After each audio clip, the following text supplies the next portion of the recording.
Sholatlah kamu sebelum disolatkan. Mari kita bedah makna di balik ungkapan, "Sholatlah kamu sebelum kamu disolatkan." Ungkapan ini merupakan nasihat yang mendalam, terutama bagi umat muslim. Intinya adalah sebuah ajakan untuk selalu melaksanakan sholat dengan khusyuk dan tepat waktu, sebelum kita sendiri yang menjadi objek dari sholat jenazah. Beberapa makna yang terkandung dalam ungkapan ini.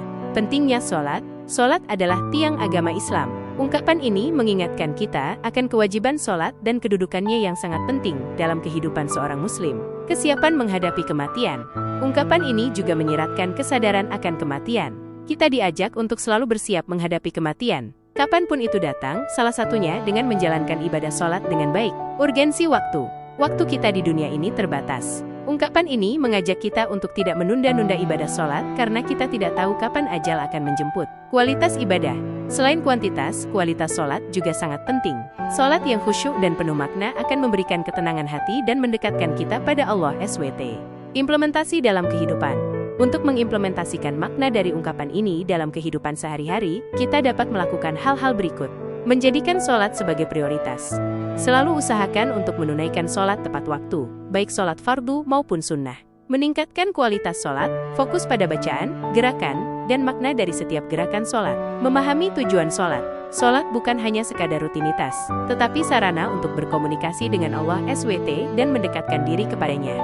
Menjadikan sholat sebagai pedoman hidup. Ajaran-ajaran dalam sholat dapat menjadi panduan kita dalam menjalani kehidupan sehari-hari. Uang itu butuh, tapi jangan ketipu. Ungkapan "uang itu butuh, tapi jangan ketipu" merupakan sebuah nasihat bijak yang sering kita dengar. Maksud dari ungkapan ini adalah, uang memang penting. Uang merupakan alat tukar yang sangat dibutuhkan dalam kehidupan sehari-hari. Kita membutuhkan uang untuk memenuhi kebutuhan dasar seperti makan, pakaian, dan tempat tinggal, serta untuk mencapai tujuan-tujuan hidup lainnya. Jangan terjebak oleh penipuan. Meskipun uang penting, kita harus berhati-hati agar tidak tertipu oleh orang yang tidak bertanggung jawab. Banyak modus penipuan yang mengiming-iming keuntungan besar atau kemudahan dalam mendapatkan uang, namun pada akhirnya justru merugikan kita. Mengapa kita perlu berhati-hati dengan penipuan? Kerugian finansial. Penipuan dapat menyebabkan kerugian materi yang cukup besar, bahkan bisa membuat kita jatuh miskin, stres dan kecemasan. Menjadi korban penipuan dapat menimbulkan stres, kecemasan, dan rasa tidak percaya pada orang lain. Kerusakan reputasi. Dalam beberapa kasus, penipuan dapat merusak reputasi kita atau bahkan melibatkan masalah hukum. Tips untuk menghindari penipuan. Jangan mudah percaya pada janji manis. Jika ada tawaran yang terlalu bagus untuk menjadi kenyataan, sebaiknya kita waspada. Lakukan riset terlebih dahulu. Sebelum memutuskan untuk berinvestasi atau melakukan transaksi, lakukan riset yang cukup mengenai pihak yang menawarkan produk atau jasa tersebut. Periksa legalitas. Pastikan perusahaan atau individu yang kita hadapi memiliki izin usaha dan legalitas yang jelas. Jangan memberikan informasi pribadi secara sembarangan. Hindari memberikan informasi pribadi seperti nomor rekening atau kartu kredit kepada orang yang tidak dikenal. Konsultasikan dengan orang yang terpercaya. Jika ragu, jangan ragu untuk berkonsultasi dengan orang yang lebih berpengalaman atau ahli di bidangnya. Kesimpulan, uang memang penting, tetapi kita harus bijak dalam mengelola keuangan dan selalu waspada terhadap upaya penipuan. Dengan menerapkan tips-tips di atas, kita dapat meminimalisir resiko menjadi korban penipuan dan menjaga keamanan aset kita. Kekayaan mungkin memberi pengaruh dan penghormatan di dunia, namun keberkahan sejati datang dari hati yang kaya iman dan kebaikan. Hormati bukanlah karena uang, tetapi karena karakter, integritas, dan sikap bijaksana yang memancarkan kebaikan kepada sesama. Mari kita kembangkan pemikiran ini. Kekayaan hati lebih berharga, meskipun harta benda bisa memberikan kenyamanan, kekayaan sejati terletak pada hati yang kaya. Iman yang kuat dan tindakan baik adalah harta yang tak ternilai, memberikan kedamaian dan kebahagiaan sejati. Karakter menentukan harga diri. Orang yang dihormati bukanlah karena jumlah uang yang dimiliki, melainkan karena kualitas karakternya. Integritas, kebaikan, dan kebijaksanaan adalah magnet yang menarik orang lain. Kebaikan menular. Tindakan baik dan sikap bijaksana memiliki efek domino.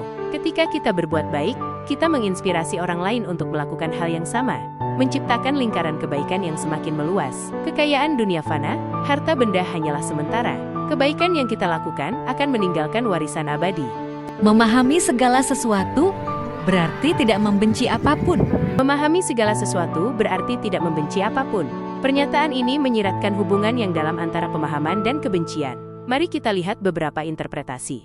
Pemahaman sebagai fondasi penerimaan. Ketika kita memahami sesuatu, kita cenderung lebih menerima, baik itu ide, orang, atau situasi. Pemahaman mendalam bisa mengurangi prasangka dan penilaian negatif yang sering menjadi akar kebencian. Kebencian sebagai produk dari ketidaktahuan. Kebencian seringkali muncul dari ketidakpahaman atau miskonsepsi. Ketika kita tidak memahami sesuatu, kita cenderung mengisi kekosongan itu dengan asumsi negatif. Pentingnya perspektif. Memahami sesuatu melibatkan melihat dari berbagai sudut pandang. Ketika kita mampu melihat dunia melalui mata orang lain, empati kita meningkat dan kebencian berkurang. Namun, apakah benar-benar mungkin untuk memahami segalanya? Kompleksitas manusia dan dunia. Manusia dan dunia sangat kompleks, penuh nuansa dan kontradiksi. Mungkin tidak realistis untuk mengklaim memahami segalanya. Keterbatasan kognitif. Sebagai manusia, kita memiliki keterbatasan dalam memahami dunia. Pengalaman, budaya, dan perspektif pribadi kita membatasi pemahaman kita. Kesimpulan, walaupun idealnya pemahaman mendalam dapat mengurangi kebencian, penting untuk mengakui kompleksitas manusia dan dunia.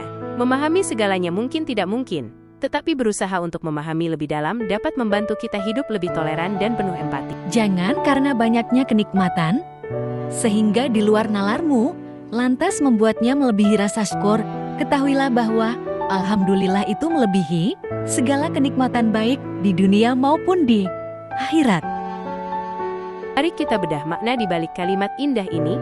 Terlalu sering kita terlena dengan nikmat dunia yang berlimpah. Kehidupan yang nyaman, harta yang melimpah, atau bahkan hal-hal kecil seperti kesehatan yang baik, seringkali membuat kita lupa akan sumber segala nikmat, yaitu Allah SWT. Kalimat di atas mengingatkan kita akan pentingnya menjaga rasa syukur dalam kondisi apapun. Beberapa poin penting yang bisa kita ambil. Nikmat dunia fana, segala kenikmatan dunia, bersifat sementara. Harta, tahta, dan wanita hanyalah titipan, dan suatu saat akan kita tinggalkan. Alhamdulillah. Melebihi segala sesuatu, ucapan syukur, alhamdulillah, memiliki kekuatan yang luar biasa.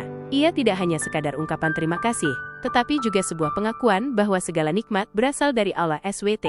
Keseimbangan iman dan dunia. Sebagai manusia, kita memang membutuhkan rezeki dunia untuk hidup. Namun, jangan sampai kita terjebak dalam materialisme sehingga melupakan kewajiban kita sebagai hamba Allah. Bagaimana cara kita mempraktekkan rasa syukur dalam kehidupan sehari-hari? Bersyukur dalam segala keadaan, baik dalam keadaan senang maupun susah, selalu ingat untuk bersyukur. Menyadari nikmat kecil, jangan hanya bersyukur atas hal-hal besar, tetapi juga nikmat-nikmat kecil seperti kesehatan, keluarga, dan rezeki yang cukup.